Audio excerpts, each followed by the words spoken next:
இப்போ ஜீவாவுக்கு சொத்துல பங்கு கொடுக்கறதுல அவங்களுக்கு விருப்பம் இல்லைன்னு வெளிப்படையா சொல்லிட்டாங்க. அவங்க கிட்டயும் கையெழுத்து வாங்கினாதான் இந்த டாக்குமெண்ட் செல்லுபடியாகும். ஆனா அவங்க கையெழுத்து போடுவாங்களான்னு தெரியல. அவங்கள வற்புறுத்தவும் எனக்கு விருப்பம் இல்லை. இப்போ நாம வெளியே இருக்கிற எதிரிங்களோட சண்டை போடுறதா இல்ல நம்மளை எதிரியா நினைக்கிறவங்க கிட்ட சண்டை போடுறதாங்கிறத நினைக்கும் போது மனசுக்கு கசப்பா இருக்கு மாயா. அத நான் பாத்துக்கிறேன் பெரியப்பா. அவங்க கிட்ட கையெழுத்து வாங்கி கொடுக்க வேண்டியது என்னோட பொறுப்பு. ஆனா அந்த புவனாவுக்கு இது மட்டும் பத்தாது பெரியப்பா. அந்த புவனாவுக்கு அவ செஞ்சதுக்கெல்லாம் நம்ம பதிலடி கொடுக்கணும். அதுக்கும் நான் ஒரு யோசனை பண்ணிருக்கேன் மாயா. முதல்ல இதை முடிப்போம், அடுத்து என்ன பண்ணணும்னு நான் சொல்றேன். இப்பதான் பெரியப்பா மனசுக்கு கொஞ்சம் நிம்மதியா இருக்கு. இந்த சூழ்நிலையில ஜீவா வீட்டுக்கு வர்றது ரொம்ப முக்கியம். அவன் பேசுறான் வரான், ஆனா அவன் என்ன யோசனையில இருக்கான்னு தெரியல. அவன்கிட்ட பேசவும் முடியல. இப்ப அவன் நம்ம கூட இருந்தா பெரிய பலமா இருக்கும். பாப்போம், ஓ பெரியம்மா பிரார்த்தனைக்கு பலன் கிடைக்கும்.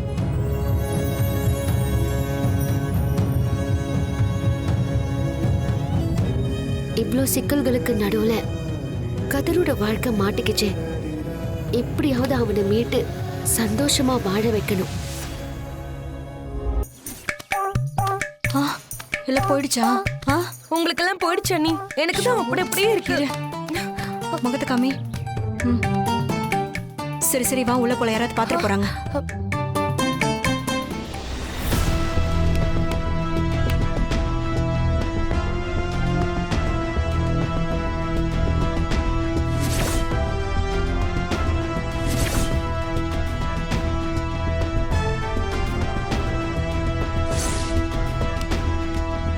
அத்தை, என்னாச்சு உங்களுக்கு?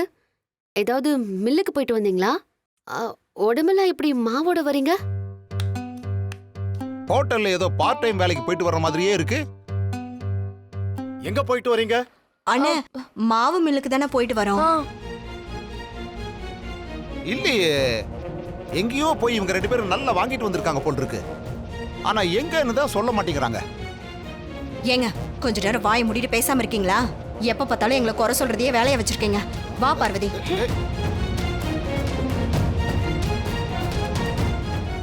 எனக்கு என்ன சொல்றதுன்னே தெரியல. வெளியில இருக்கிற பிரச்சனை பாக்குறதா இல்ல வீட்டுல இருக்கிற பிரச்சனை பாக்குறதான்னு. கொஞ்சம் பொறுமையா இருங்க பாட்டி. நீங்களும் பெரியம்மா மாதிரி எமோஷனல் ஆகாதீங்க. எல்லாத்துக்கும் சீக்கிரமே ஒரு முடிவு கிடைக்கும். எங்க முடியுது? ஒண்ணுமே முடிய மாட்டேங்குது. இப்ப நடந்திருக்கிற விஷயத்துக்கு நீங்க 2 பேரும் எந்த விதத்திலையும் பொறுப்பு இல்லைன்னு எல்லாருக்கும் தெரியுது. மாமாவுக்கு உங்க மேல கோபமோ வருத்தமோ கிடையாது. நீங்க 2 பேரும் மாமாவை பத்தி கவலைப்பட வேண்டாம். கதிர், இந்த நோட்டீஸ் வந்த விஷயத்தை விட்டுடு. அத பத்தி யோசிக்காம வழக்கம் போல ஹோட்டலை நடத்து. எக்காரணத்தை கொண்டு ஹோட்டலை மட்டும் மூடக்கூடாது. இந்த விஷயத்தை வேற யார்கிட்டயும் சொல்லக்கூடாது. இந்த விஷயம் ஹோட்டல்ல வேலை பார்க்கறவங்களுக்கு தெரிய வந்தா அவங்களோட உற்சாகம் போயிடும். உடனடியா வேற வேலைக்கு போயிடுவாங்க. நாம அந்த புவனேஸ்வரி முன்னாடி இந்த ஹோட்டலை நடத்தி காட்டணும். அதுக்கு நீ தைரியமா இருக்கணும், உற்சாகமா இருக்கணும், நம்பிக்கையோடு இருக்கணும் கதிர். நம்ம மேல கை வச்ச வரைக்கும் புவனேஸ்வரி லேசான அடியோட தப்பிச்சுக்கிட்டா. இப்ப நம்ம வீட்டு மேல கை வச்சிருக்கா. அது நெருப்புன்னு தெரியாம கை வச்சிட்டா. அது அவளை சுட்டு பொசுக்காம விடாது.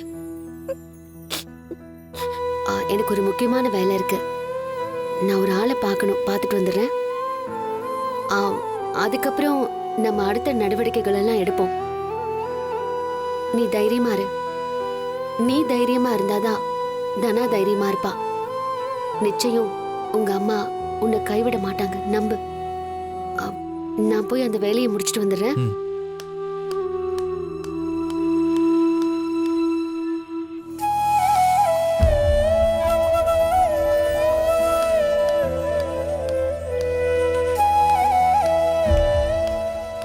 அக்கா,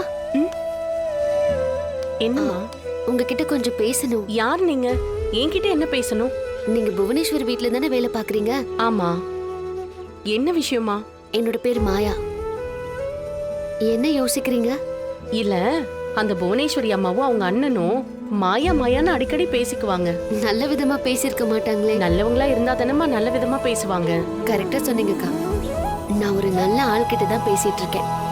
அக்கா, எனக்கு ஒரு உதவி வேணும். சொல்லுமா, என்னால முடிஞ்சா நான் செய்யறேன். புவனா வீட்டுக்கு என் பெரியம்மா ஜானகி சவுக்க எடுத்துட்டு வந்து அடிச்சப்போ நீங்க அங்க இருந்தீங்களா? ஆமாம்மா, அங்கதான் நான் இருந்தேன்.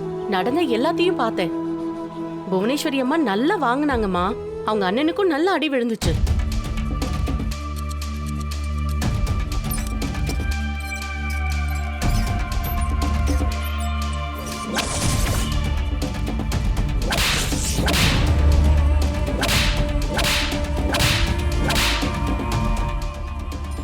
என்ன பார்வதி, என்ன சொன்னாங்க? மில்லோட பத்திரத்தை நம்ம எடுக்கணும். எடுத்து அத புவனா கிட்ட கொடுக்கணும். என்ன பார்வதி இப்படி சாதாரணமா சொல்லிட்டு இருக்க? இப்ப எதுக்கு நீங்க டென்ஷன் ஆகுறீங்க? இப்பதானே புவனேஸ்வரி ஃபோன் பண்ணாங்க. இங்க பாருங்க, நமக்காக நாம யோசிக்கிறத விட அவங்க நமக்காக யோசிக்கிறாங்க. இப்போ மில்ல மாமா கிட்ட இருந்தா பணத்தை புரட்டி கொடுத்து வீட்டை மீட்டுட்டா என்ன பண்றது? இந்த வீடு நமக்கு கிடைக்காது. இத நாம யோசிக்கல, ஆனா புவனேஸ்வரி நமக்காக யோசிச்சிருக்காங்க. சரி, ஆனா அந்த பத்திரத்தை எடுக்கும்போது நம்ம மாட்டிக்கிட்டோம். சவுக்கால் அடிச்சு நம்ம தோலை உரிச்சிருவாங்க. இப்படிதான் பயந்துட்டு இருந்தீங்கன்னா ஒண்ணுமே நடக்காது அண்ணி. ஷோ, எனக்கு தைரியமே வர மாட்டேங்குது பார்வதி. ஒவ்வொரு விஷயத்துல நம்ம மாட்டிக்கிட்டு தப்பிக்கிறதுக்கு படாத பாடு பட்டிருக்கோம்ல. இந்த ஒரு விஷயத்தை மட்டும் நம்ம சரியா பண்ணிட்டா நமக்கு இந்த குடும்பத்துல இருந்து விடுதலை கிடைச்சிரும். அப்புறம் யாரும் நம்மள கேள்வி கேட்க முடியாது. நமக்கு வீடும் மில்லும் வேணும்னா நாம இதை செஞ்சுதான் ஆகணும். என்ன பார்வதி, வீட்டையும் மில்லையும் நமக்கு கொடுக்க போறாங்களா? ஆமா, அதுக்காக தான் நான் இவ்வளவுத்தையும் சொல்லிட்டு இருக்கேன். கேட்க என்னமோ நல்லாதான் இருக்கு, ஆனா பயமாவும் இருக்கே. சரி, உங்களுக்கு வீடும் வேணாம் மில்லும் வேணாம்னா சொல்லுங்க, ரெண்டுத்தையும் நான் என் பேருக்கே வாங்கிடுறேன். என்ன, ரெண்டையுமே நீ எடுத்துப்பியா? அப்போ நான் சொல்றத நீங்க கேளுங்க. நாம மில்லுடைய பத்திரத்தை எடுக்கிறோம். சரி பார்வதி. புவனா வீட்டு வேலைக்காரி கூட சொல்றாங்க உங்க வீட்லயே எதிரிங்களை வச்சிருக்கீங்கன்னு. எவ்வளவு கேவலமா இருக்காங்க பாத்தியா? இவங்களுக்கு என்ன பண்றேன் பார், விட மாட்டேன்.